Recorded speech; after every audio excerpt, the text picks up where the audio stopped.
So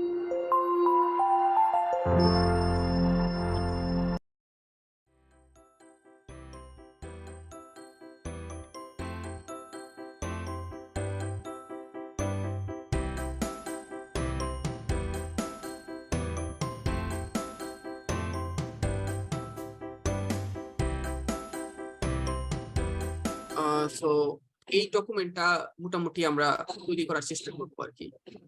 so চলুন শুরু করা যাক। ওকে, ফার্স্টে হচ্ছে আমরা ওভারলিফ কিভাবে ইউজ করব। সো আমি আশা করি সবারই গুগল জিমেল একটা অ্যাকাউন্ট আছে। সো জিমেল অ্যাকাউন্ট যদি নাও থাকে আপনারা যে কোনো ইমেল দিয়ে ওভারলিফ অ্যাকাউন্ট খুলতে পারবেন। তো সাপোজ আমরা যদি ওভারলিফ লিখে গুগল সার্চ করি, তাহলে আপনারা ফার্স্টে এরকম একটা লিংক পেয়ে যাবেন overleaf.com। সো আমি যদি এটাতে ক্লিক করি, তাহলে এখানে ওকে আমি একটু লগ আউট করি।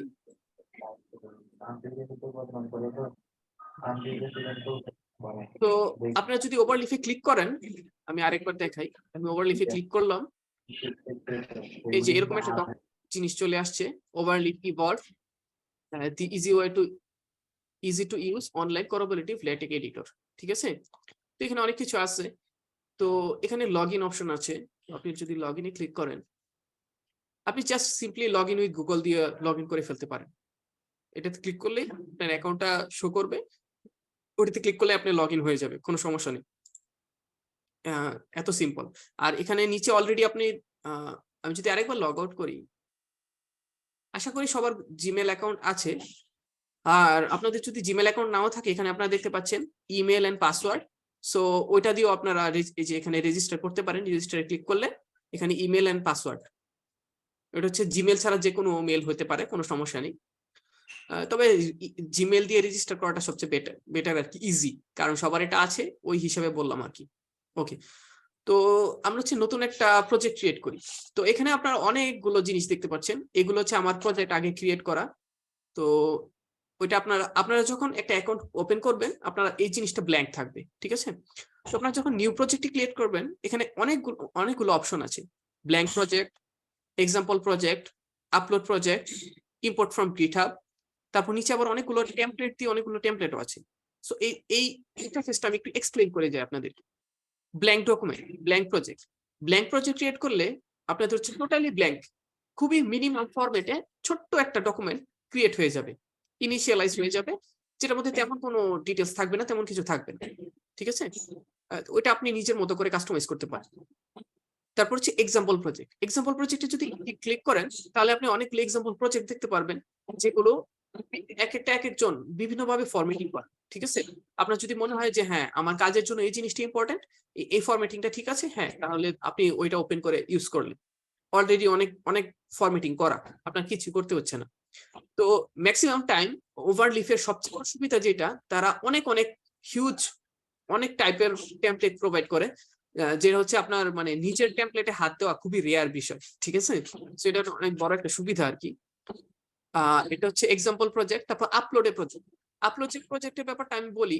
সাপোজ আপনি অনেকদিন আগে লেটেকে একটা প্রজেক্ট করেছেন, লেটেকের একটা প্রজেক্ট আপনার কাছে আছে জিপ করা আপনার পিসিতে, ওইটা আপনি আবার এখানে আপলোড করে ইউজ করতে পারবেন, কোনো সমস্যা নেই। ঠিক আছে, ওইটার জন্য প্রজেক্ট, ওইটা হয়তো আপনাদের পরবর্তীতে প্রয়োজন হবে, যখন অনেকদিন আগে কোনো প্রজেক্ট ওভারলিফ ওপেন করতেছেন তখন আর কি। ইম্পোর্ট ফ্রম গিটহাব, সো অনেক গিটহাব সম্পর্কে হয়তো অনেকে জানেন, অনেকে গিটহাবে কোড টোড রাখা যায়, প্রজেক্ট রাখা যায়। সো গিটহাব থেকে যদি ইম্পোর্ট করতে চান, ওটা আপনারা করতে পারবেন আর কি। তারপর এখানে আছে একাডেমিক জার্নাল।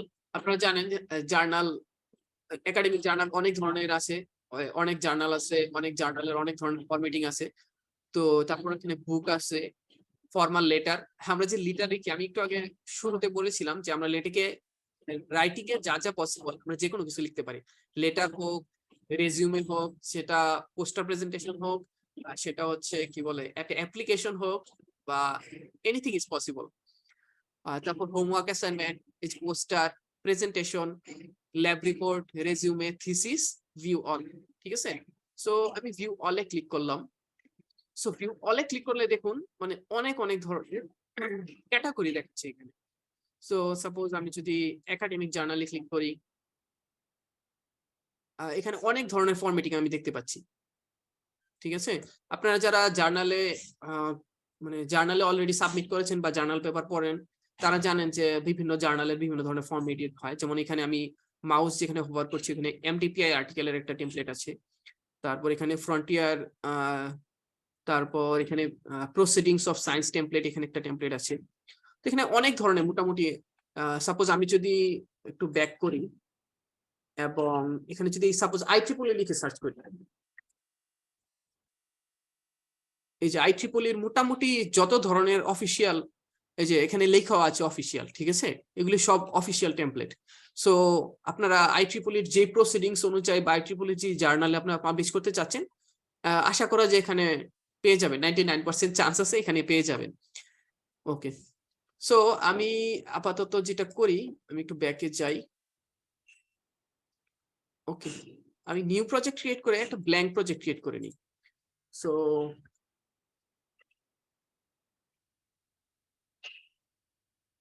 আমি ল্যাটেক্স ওয়ার্কশপ নামে একটা নতুন প্রজেক্ট ক্রিয়েট করে নিলাম।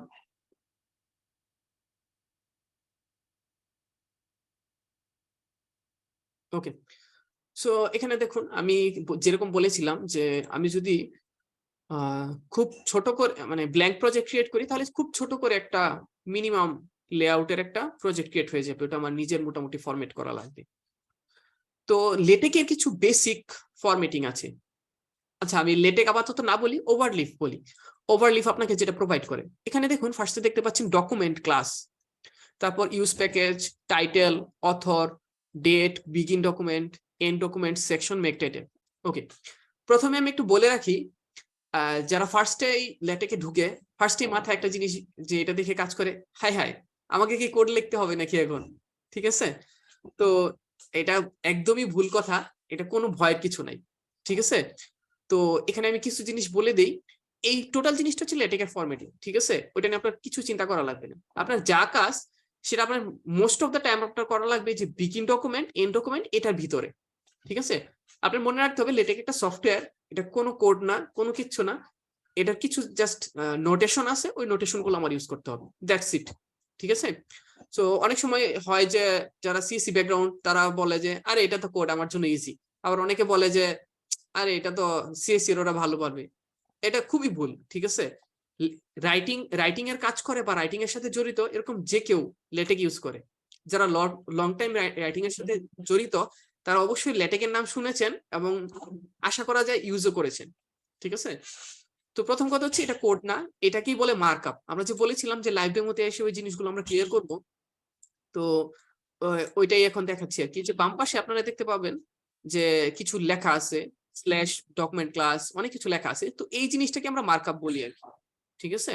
তো এই জিনিসটা আমরা লিখি এবং ডান পাশে দেখেন একটা একটা পিডিএফ এর মতো জেনারেট হয়েছে মনে হচ্ছে। তো এই জিনিসটা কি বলা হয় কম্পাইল ডকুমেন্ট, ঠিক আছে? সো বাম পাশে হচ্ছে আমার মার্কআপ এবং ডান পাশে হচ্ছে আমার কম্পাইল ডকুমেন্টটা।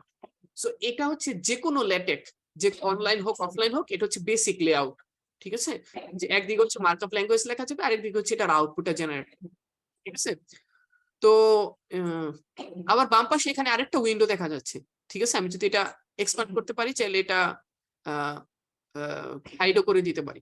সো এখানে ফার্স্টে দেখা যাচ্ছে একটা মেইন ডট টেক্সট, আবার নিচে দেখা যাচ্ছে একটা ফাইল আউটলাইন। ফাইল আউটলাইনটা আমরা একটু পরবর্তীতে বুঝবো যখন ডকুমেন্ট আরো বড় হবে। আর এই জিনিসটা আমরা একটু বোঝার চেষ্টা করি। এইখানে আমাদের একটা মেইন ডট টেক্সট নামে একটা ফাইল আছে। সো মাইক্রোসফট ওয়ার্ডে যখন আমরা একটা ডকুমেন্ট লিখি ওটা তো কোথাও সেভ হয়, ঠিক না? সো ওইটা হয়তো ডকুমেন্ট, মানে আপনি সাপোজ আমি এখানে নাম দিয়েছি হচ্ছে লেটেক ওয়ার্কশপ। তো মাইক্রোসফট ওয়ার্ডে যদি আপনি লেটেক ওয়ার্কশপ নামে একটা ডকুমেন্ট সেভ করতে চান তাহলে সেটা কিভাবে সেভ হবে? লেটেক ওয়ার্কশপ ডট ডকএক্স, ঠিক না? এরকম ভাবে সেভ হবে, মানে কোন একটা ফাইলে তো সেভ হচ্ছে, ঠিক আছে? তো এইখানেও আমরা যে লেটেকের জিনিসপত্রগুলো লিখতেছি সেটা হচ্ছে মেইন ডট টেক্সট ডট টিইএক্স, এই ফাইলটাতে সেভ হচ্ছে। তো আমরা যত মার্কআপ ল্যাঙ্গুয়েজ লিখবো এই সবগুলো এই মেইন ডট টেক্সটের ভিতরে লিখবো, ঠিক আছে? তো তারপর এই লেটেক মেশিনটা বা এই ওভারলিফ আমাদের এটা প্রসেস করে দিবে একটা। তো এই প্রসেসিংটারই আমরা কম্পাইলিং বলতেছি আর কি। তো প্রসেসিং করে এরকম ডান পাশে একটা পিডিএফ এর মতো আউটপুট দিবে। তো এটা হচ্ছে কম্পাইলড আউটপুট। তো এই কম্পাইলড আউটপুটটাই হচ্ছে আমরা লাস্টে ইউজ করব। তো এই যে এখানে দেখেন একটা ডাউনলোড পিডিএফ অপশন আছে, ঠিক আছে? তো আমি যদি এখানে ক্লিক করি তাহলে একটা ডাউনলোড উইন্ডো চলে আসে এবং এই যে ডান পাশের যে ডকুমেন্ট এটা আমি পিডিএফ ডাউনলোড করতে পারি। ঠিক আছে? তো এখানে দেখেন আমি যদি এখানে কিছু লিখি, সাপোজ এখানে ইন্ট্রোডাকশন একটা সেকশন দেওয়া আছে, এখানে কিছু একটা লিখলাম, যেমন হ্যালো লেটেক্স, হ্যালো লেটেক্স, আমি এটা লিখলাম। এখন দেখেন ডান পাশে কিন্তু এটা আসতেছে না, ইন্ট্রোডাকশন লেখা শুধু। তো আমার আবার এই যে রিকম্পাইল এই বাটনটাতে ক্লিক করতে হবে। এটা কয়েক সেকেন্ড সময় নিবে। এই যে দেখেন এখানে চলে আসছে হ্যালো লেটেক্স। ঠিক আছে? এই জিনিসটাকে আমরা বাম পাশে হচ্ছে মার্কআপ বলতেছি এবং ডান পাশে কম্পাইল ডকুমেন্ট বলতেছি। ঠিক আছে? তার মানে আপনার এখানে যখন কোনো কিছু অনেকক্ষণ যাবত কোনো কিছু যখন লিখবেন, কোনো কিছু চেঞ্জ করবেন, তখন আপনাদের এই বারবার রিকম্পাইল চাপতে হবে এবং এখানে চলে আসবে। ঠিক আছে?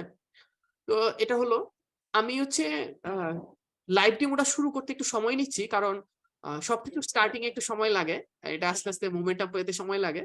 আমি যেটা বুঝাতে চাচ্ছি, মানে আমরা ওভারলিফের সাথে যদি কমফোর্টেবল না হই, তাহলে পরবর্তীতে ওয়ার্কশপে আগে মানে আরো সামনে আগে আমরা প্রবলেম ফেস করবো ভবিষ্যতে আর কি। সো এখানে আমরা এতটুকু জিনিস তো বুঝতে পেরেছি। আর এই ফাইল আউটলাইনটা আগে একটু বলে যাই। সাপোজ এখানে একটা সেকশন ক্রিয়েট করা হয়েছে ইন্ট্রোডাকশন নামে। আমি যদি নতুন একটা সেকশন ক্রিয়েট করি, যে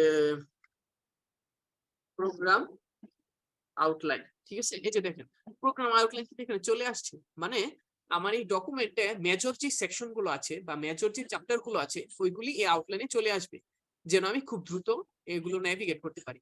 সাপোজ আপনার ডকুমেন্টটা অনেক বড় হয়ে গেছে, 20টা চ্যাপ্টার বা 20টা সেকশন, তো এই 20টা সেকশন আপনি এখানে দেখতে পারবেন, ওইখানে ক্লিক করে আপনি দ্রুত নেভিগেট করতে পারবেন। এই জিনিসটার জন্য এই ফাইল আউটলাইন। ওকে, এখন আমি আর কিছু জিনিস নিয়ে দেখাই। তো এই যে এখানে মেইন ডট টেক্সট ফাইলটা আমাদের আছে, তো একটু